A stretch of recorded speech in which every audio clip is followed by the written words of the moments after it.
मित्रांनो, एका साध्या दिसणाऱ्या व्यक्तीने अंकशास्त्र नावाखाली लोकांचा विश्वास जिंकला. पण त्या विश्वासामागे लपलेलं होतं एक काळं सत्य. होय, महिलांना भविष्य सांगण्याच्या नावाखाली फसवणूक आणि त्यानंतर लैंगिक अत्याचाराचे गंभीर आरोप. आणि आता हा माणूस पोलीस कोठडीत आहे. त्याच्या संपत्तीचे धक्कादायक खुलासे समोर येत आहेत. मित्रांनो, आज आपण बोलतोय अशोक कुमार एकनाथ खरात उर्फ कॅप्टन. या संपूर्ण प्रकरणाबद्दल नेमकं हा माणूस कोण आहे, त्याने इतकी कोट्यावधींची संपत्ती कशी जमवली आणि त्यामागचं खरंच सत्य काय आहे, हे सर्व जाणून घेण्यासाठी हा व्हिडिओ शेवटपर्यंत नक्की पहा. कारण पुढे जे काही समोर येणार आहे ते ऐकून तुम्हाला देखील धक्का बसेल. मित्रांनो, गेल्या काही दिवसांपासून महाराष्ट्रात एक नाव सतत चर्चेत आहे. कॅप्टन म्हणून ओळखला जाणारा अशोक कुमार एकनाथ खरात. हा माणूस स्वतःला अंकशास्त्र तज्ञ, भविष्यवेत्ता आणि आध्यात्मिक मार्गदर्शक म्हणून सादर करत होता. लोक त्याच्याकडे येत होते आपल्या समस्या घेऊन, भविष्य जाणून घेण्यासाठी आणि उपाय मिळवण्यासाठी. पण या सर्वांमागे एक भयानक खेळ सुरू होता. मित्रांनो, सर्वात धक्कादायक गोष्ट म्हणजे या व्यक्तीवर महिलांवर लैंगिक अत्याचार केल्याचे आरोप झाले आहेत. भविष्य सांगण्याच्या नावाखाली विश्वासात घेऊन त्यांचा गैरफायदा घेतला जात होता. आणि जेव्हा हे प्रकरण उघडकीस आलं, संपूर्ण राज्यात खळबळ उडाली. आता इथून पुढे प्रकरण अजून गंभीर होतं. कारण या कॅप्टनच्या आश्रमात अनेक मोठे राजकारणी आणि उद्योगपती येत असल्याची माहिती समोर आली आहे.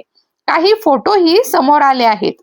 म्हणजे हा फक्त साधा बाबा नव्हता, तर मोठ्या लोकांशी देखील त्याचे संबंध होते का, हा प्रश्न आता सर्वांच्या मनात निर्माण झाला आहे. मित्रांनो, जसजसा तपास पुढे जात आहे तसतशी त्याची संपत्ती उघडकीस येत आहे. आणि ही संपत्ती ऐकून तुम्ही थक्क व्हाल. अंदाजे 200 कोटींची संपत्ती. पण काही कागदपत्रांनुसार ही रक्कम यापेक्षा देखील जास्त असू शकते. मित्रांनो, या व्यक्तीची जीवनशैली पाहिली तर नाशिक मधील गोविंदनगर परिसरात एक आलिशान बंगला, कॅनडा कॉर्नर भागात ऑफिस आणि शहरात अनेक ठिकाणी प्रॉपर्टी. हे सगळं पाहिल्यावर एकच प्रश्न निर्माण होतो, अखेर इतका पैसा आला कुठून? मित्रांनो, फक्त शहरातच नाही तर ग्रामीण भागात देखील मोठ्या प्रमाणात जमीन खरेदी करण्यात आली आहे. पाथर्डी परिसरात तब्बल 30 एकर जमीन, सिन्नर, ओझर विमानतळ परिसर, शिर्डी भागातही कोट्यवधींची जमीन. म्हणजे एक प्रकारचं जमिनींचं साम्राज्य उभारलं गेलं होतं. सिन्नर मधील मिरगाव येथे एक मोठं फार्म हाऊस असल्याची माहिती आहे आणि अनेक ठिकाणी प्लॉट्स देखील खरेदी करण्यात आले आहेत. काही प्रॉपर्टी थेट त्यांच्या नावावर तर काही कुटुंबियांच्या नावावर. मित्रांनो, हा भाग खूप महत्वाचा आहे. कारण मोठ्या प्रमाणात संपत्ती स्वतःच्या नावावर न ठेवता पत्नी, मुली आणि नातेवाईकांच्या नावावर ठेवण्यात आली आहे. उदाहरणार्थ, पत्नीच्या नावावर भूखंड, मुलींच्या नावावर जमीन, नातेवाईकांच्या नावावर प्लॉट्स. हे सगळं पाहिल्यावर तपास यंत्रणा संशय येणं स्वाभाविक आहे. मित्रांनो, पाथर्डी गावात सर्वाधिक संपत्ती असल्याचं समोर आलं आहे. तब्बल 20 ठिकाणी प्रॉपर्टी, 30 एकर पेक्षा अधिक शेती, ज्याची किंमत कोट्यवधींमध्ये आहे. आणखी एक धक्कादायक माहिती म्हणजे एका जमिनीच्या खरेदीमध्ये एका वरिष्ठ अधिकाऱ्यांच्या कुटुंबियांचा सहभाग असल्याचं समोर आलं आहे. म्हणजेच या प्रकरणाचे धागे अजून खोलवर जाऊ शकतात. मित्रांनो, तपासात समोर आलेल्या कागदपत्रांनुसार या कॅप्टनने वेगवेगळ्या ठिकाणी आणि वेगवेगळ्या नावांवर मोठ्या प्रमाणात प्रॉपर्टी घेतली आहे.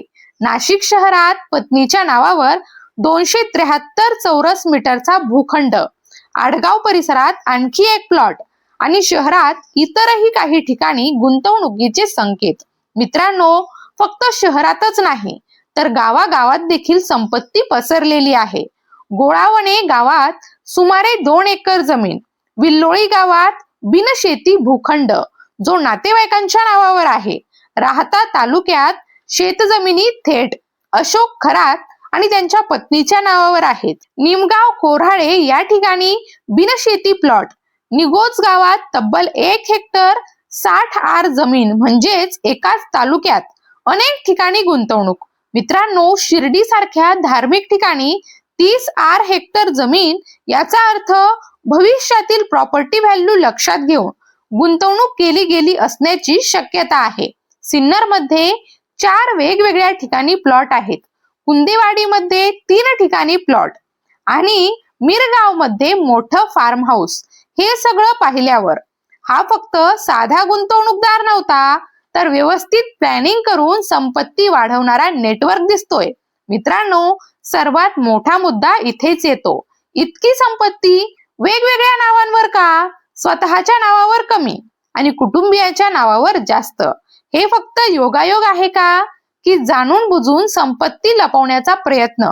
जर आपण सगळ्या जमिनी आणि प्रॉपर्टी एकत्र केल्या तर सुमारे 50 एकर पेक्षा जास्त शेती आणि कोट्यावधींचे प्लॉट्स, एकूण संपत्ती 200 कोटींच्या आसपास. पण हा फक्त कागदपत्रांवर दिसणारा आकडा आहे बरं. खरा आकडा यापेक्षा देखील मोठा असू शकतो. मित्रांनो, आता सर्वात महत्वाचा प्रश्न, ही संपत्ती आली कुठून? कारण हा माणूस सेवानिवृत्त कॅप्टन आणि त्यानंतर अंकशास्त्र आणि बाबागिरी. पण एवढ्या कमी कालावधीत इतकी संपत्ती, हे शक्य आहे का? तर मित्रांनो, आपल्याला अनेकदा अशा घटना पाहायला मिळतात. लोकांच्या अडचणी, त्यांच्या भावना आणि त्यांच्या विश्वासाचा फायदा काही लोक बाबा बनून लोकांना फसवतात आणि त्यातून करोडोंची कमाई करतात. सध्या पोलीस तपास सुरू आहे. जर सखोल चौकशी झाली तर अजून नवीन प्रॉपर्टी, नवीन व्यवहार आणि कदाचित अजून मोठे लोक या प्रकरणात समोर येऊ शकतात. मित्रांनो, या संपूर्ण प्रकरणातून आपल्याला एक मोठा धडा मिळतो.